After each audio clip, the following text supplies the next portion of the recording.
Hello, you're watching News at 10. I'm Brendan Paul. Here are our top stories for tonight. Government prepared to consider higher allocation for MOH in budget 2023. And 110 schools nationwide to implement hybrid classroom methods.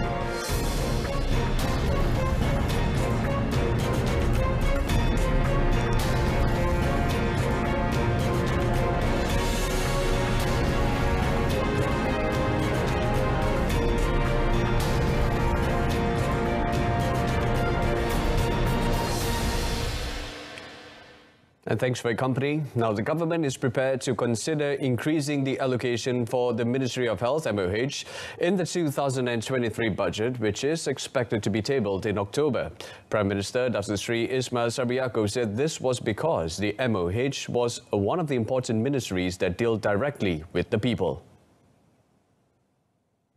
Baru-baru ini, waktu mesyuarat penyelarasan projek-projek pembangunan di bawah RMK 12, saya telah memaklumkan kepada mesyuarat bahawa Kementerian Kesihatan perlu dibantu dari segi bajet yang akan datang ini. He added Health Minister Khairi Jamaluddin has asked for the expenditure to be increased to 5% of the gross domestic product, whilst it is currently at 2.5%. He said when opening the Borough Hospital today. The Prime Minister said he understood the need for the higher allocation because Malaysia would be an aged country in 2040, which would lead to high health expenses. He also realized that other aged countries had increased their respective health budgets because there was an increase in the number of elderly people admitted to the hospitals. Government policies and their successful implementation need to be explained to the people so that they are not confused by slander and anti-government campaigns. Dr. Sri Ismail Sabri said the explanation on both matters should also be improved to make them easily understood and accepted by the people. He said programs such as Jom Masuk Kampung are among the best platforms to promote the policies as well as bring people together in line with the Keluarga Malaysia aspirations. Kadang-kadang rakyat terkeliru juga dengan kempen-kempen anti kerajaan, dengan berbagai-bagai fitnah kepada kerajaan, akhirnya kadang-kadang kita terkeliru. Dan rakyat tidak boleh dipersalahkan apabila dikelirukan. Kerana informasi tersebut kadang-kadang tidak sampai kepada rakyat. He said this when launching the Jom Masuk Kampung program at Borough Kemas Potential Day 2022 at Felda Triang 3 today. The three-day program beginning 18 August features religious talks, sports competitions and gotong royong programs. On another note, the Premier said Tabika Kemas is one of the government's success stories because many of those who are successful today, including leaders from rural areas, received their early education at the preschool. He said this was the reason why the government always supports the development of Tabika Kemas education to ensure that the children could learn in a comfortable environment. Kemas merupakan salah satu cerita kejayaan kerajaan, success story. Ramai di kalangan yang berjaya hari ini, yang menjadi pemimpin hari ini, asalnya sebahagiannya besarnya dididik, mendapat pendidikan awal daripada Kemas, terutamanya masyarakat luar bandar.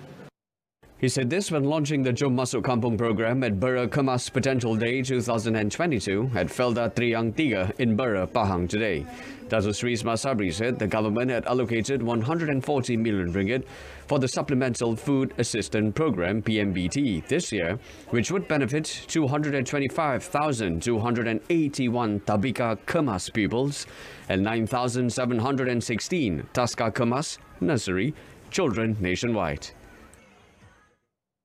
Still on education, the Education Ministry is embarking on a 1.3 billion ringgit initiative to improve and replace ICT equipment and infrastructures, including desktops, laptops, printers, projectors and charging ports using the lease-to-use approach in schools nationwide. Senior Minister of Education Dr. Rasmi Jidin said the initiative is being implemented in 3 phases and is expected to be completed by the end of 2023. Fasa pertama telah selesai, hampir 90% selesai. Fasa pertama melibatkan 3,900 buah sekolah di seluruh negara yang dengan kos projek bernilai 411.8 juta ringgit. Itu fasa pertama. Fasa kedua melibatkan 3,455 buah sekolah dengan anggaran nilai projek sebanyak 460 juta ringgit. Dan fasa ketiga melibatkan baki 3,400 buah sekolah dengan anggaran projek 430 juta ringgit. He added, with the lease-to-use approach, schools will no longer have to wait for a long time to repair or dispose of damaged computers. Instead, suppliers or vendors of the devices will be responsible to maintain, repair, and even dispose the devices. On another note, Dr. Rasmi said beginning November this year, 550 classrooms in 110 schools nationwide will be transformed into hybrid classes under a pioneer project by the Education Ministry aimed at promoting innovative learning through the sharing of creative teaching. The minister said the hybrid classrooms pioneer project is part of the initiatives under his ministry to accelerate the digitalization and information and communication technology, ICT, in the public education system. Bilik darjah ini kita akan tingkatkan sambungan internet dia untuk membolehkan pengajaran dan pembelajaran dilaksanakan secara hybrid. Ini bermakna guru boleh mengajar dalam bilik darjah dan pada masa yang sama murid boleh terlibat sama dalam proses pembelajaran tersebut dengan lebih aktif dengan penggunaan laptop dan juga penggunaan smart screen di dalam kelas, dan pada masa yang sama juga murid di sekolah lain dapat akses kepada pengajaran yang dilaksanakan oleh guru tersebut. He added the project was a 2-in-1 initiative that would not only increase the use of technology in teaching and learning, but also encourage the sharing of innovative teaching methods between schools. The national broadcasting industry ecosystem must evolve together with the advancement of the latest technology. Communications and Multimedia Minister Tan Sri Anwar Musa said it is very important to fully explore the potential of digitalization aspect. Elaborating further, Tan Sri Anwar said he wanted industry players to work together with strategic partners from Indonesia that possess comprehensive broadcasting ecosystem driven by the latest technology. During a visit to MNC Studios Jakarta, Tan Sri Anwar said he was impressed with Indonesia's broadcasting industry development that is very market-driven. MNC Studios Jakarta is owned by the largest and integrated media group in Southeast Asia region, MNC Group. And on other news, a mother and her daughter died in an accident involving 2 cars near Falkra Dusun Panti in Kota Tinggi, Johor at 10:51 a.m. today. The dead were identified as Tita Abdul Ghani, 58, and her daughter Samsia Abdullah, 21. Samsia's husband, Muhammad Fahmi Aizat Mokhtar, 24, who was driving the car they were travelling in, was injured in the accident. Also injured in the accident were 3 people in the other car: Junaida Muhammad, 48, Likwan Shah Nasution Lindung Saputra, 26, and Lizwan Sharil Nasution Abdullah, 18. Kota Tinggi Fire and Rescue Station BBP Operations Commander Ibrahim Wahid said a fire engine and 10 rescue personnel were immediately dispatched to the scene after receiving an emergency call about the accident. 4 victims got out of the vehicle before the fire department arrived, while 2 females were trapped in a car. Firemen at the scene removed the trapped victims, who were later confirmed dead by Health Ministry personnel at the scene. The injured victims were then sent to Kota Tinggi Hospital, while the bodies of the deceased were handed over to the police.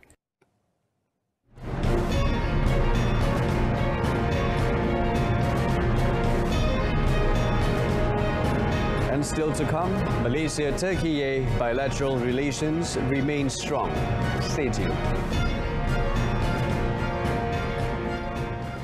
But first, the My Grocer at Wilayah 2022 under the Keluarga Malaysia Cheap Sale Program PJMKM has been launched in Labuan to ease the rakyat's financial burden. Launched by Federal Territories Minister Dato' Sri Shahidan Kasim at Bataras Hypermarket, the My Grocer at Wilayah 2022 program will run from today until the 31st of December. Dr. Sri Shahidan said PJMKM is an initiative by the Jihad Against Inflation Special Task Force aimed at helping the rakyat to buy essential items at a cheaper than the market price level. Kita menyantuni semua. Dan dari segi ini, saya ingat rakyat boleh menyuarakan pandangan mereka di mana kekurangan yang perlu kita tampungi. Saya melihat sekarang ini ialah rakyat bagi tahu di mana kekurangannya dan kita akan teruskan pembelaan kepada rakyat. Each subsidized items are listed under the program, namely fresh chicken, round chicken, with a subsidy rate of 3 ringgit, chicken eggs 50 cent, 1 kilogram wheat flour packet 20 cent, and 1 kilogram pack of sugar 15 cents. Other items such as non-premium sardine 425 grams with a subsidy of 50 cents, non-premium 5 kilograms bag of rice 1 ringgit and 50 cents, condensed milk 70 cents, and 200 ml coconut milk with a subsidy rate of 20 cents. The JMKM program will be expanded on a bigger scale to help the rakyat face the rising cost of living and inflation. Bilateral relations between Malaysia and Turkey remain strong through collaborations in various fields, including economy, education, health and defence. Yang di-Pertuan Agong Al-Sultan Abdullah Rayatuddin Al-Mustafa Billah Shah said both countries have agreed to elevate its bilateral relations to a comprehensive strategic partnership. Justru saya berharap agar hubungan di antara Malaysia dan Turki ini akan terus dipelihara dan dijaga dengan rapi. Dan bersempena dengan 60 tahun hubungan diplomatik Malaysia-Turki pada 2024, pada tahun 2024, saya optimis hubungan dua hala di antara Malaysia dan Turki boleh terus meningkat ke tahap yang lebih tinggi. Dan ini juga telah dinyata sendiri oleh pihak Presiden Erdogan tempoh hari. Dan saya His Majesty said this at a dinner with the Malaysian diaspora in Istanbul last night. The dinner, attended by about 100 Malaysians, was part of the itinerary of the King's 7-day visit to Turkey, which started on Monday. Also present were Raja Permaisuri Agong, Tunku Haja Aziza Amina Maimuna Iskandaria, and their children, Tengku Putri Raja, Tengku Putri Afzan Amina Hafizatullah, and Tengku Putri Raja Putri Jihan Atiyatullah. About 600 Malaysians currently residing in Turkey, comprising of students in higher education institutions, professionals, and spouses of local citizens. Terengganu police arrested 4 men suspected to be involved in the sale of contraband cigarettes and unlicensed money lending or along in the state. The State Deputy Police Chief Dato' Wan Rukman Wan Hassan said the 4 men from Selangor were arrested by a police team from the Commercial Crime Investigation Department Terengganu Police Contingent Headquarters IPK in a raid at a house in Kuala Terengganu at 5:30 p.m. on Wednesday. He said in the raid, the police also confiscated more than 86,000 ringgit in cash and 600 cartons of contraband cigarettes, estimated to be worth 34,200 ringgit. In a follow-up raid at an apartment in Kuala Terengganu at about 11 a.m. yesterday, police also found 26 cartons of contraband cigarettes. Oh, dia MO dia macam ni. MO dia jual rokok. Actually, yang betul-betul beroperasi ataupun yang betul-betul menjalankan aktiviti alung ni adalah salah seorang daripada mereka. Daripada 4 tu, salah seorang itu B2. Manakala yang 3 lagi tu, dia lebih aktif kepada penjualan rokok seluduk. Briefing reporters today, he said the 4 suspects, aged between 26 and 34 years, are under remand for 4 days starting 18 August. Dato' Wan Rukman said the suspects admitted to carrying out unlicensed money lending activities since the beginning of May and targeted small traders to offer loans. Further investigations also found that the 26-year-old suspect had 4 previous criminal records involving running illegal gambling houses and loan sharking. Further investigations are ongoing and the case is investigated under Section 5, Subsection 2 of the Money Lenders Act 1951 and Section 135, Subsection 1, Subsection D of the Customs Act 1967. And also, over 12,000 cartons of illicit cigarettes have been seized by police at the Kota Tinggi Sungai Rengit Road near Johor Bahru. State Police Chief Dato' Kamrul Zaman Mahmat said that the police had stopped a lorry that was moving in a suspicious manner at about 3:20 a.m. on Saturday at Taman Fasa Indah, Jalan Kota Tinggi, Sungai Rengit. Following checks on the lorry, he said police found 244 boxes of illegal cigarettes.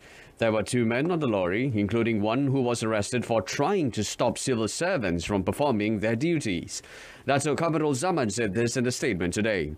He noted the police seized a total of 12,200 cartons of illegal cigarettes and a lorry, amounting to 1.83 million ringgit. The case is being investigated under Section 135, Subsection 1, Subsection D of the Customs Act 1967 and Section 186 of the Penal Code. Works to prepare the venues for the 20th Malaysia Games or SUKMA in Kuala Lumpur from 16 to 24 September is 95% complete. National Sports Council NSC Deputy Director General for Sports Development Sector Suhardi Alias said only minor works were left to be done with 27 days to go before the Games. Elaborating further the matter, Suhardi said most of the venues are owned by the NSC and the state governments, so it does not involve a lot of expenses. He said the Sports Council want to make sure that this time SUKMA is executed with minimal expenditure, so this will boost the interest of states to organize SUKMA. Most of the venues for the 20th edition of SUKMA involve 4 zones around the Klang Valley, Kuala Lumpur, Bangi including Nilai and Putrajaya, Bukit Jalil and Shah Alam, while only sailing will be held at the National Yacht Training Centre in Langkawi. According to the current schedule, the opening and closing ceremonies will be held at the Tun Abdul Razak Chancellor Hall at University Kebangsaan Malaysia, UKM in Bangi on 17th and 24th September, respectively. And wrapping up the news at 10, don't forget to join us for more updates at 12:30 p.m. tomorrow. Till then, I'm Brenda Paul. Stay tuned to Soliran Berita RTM and take care.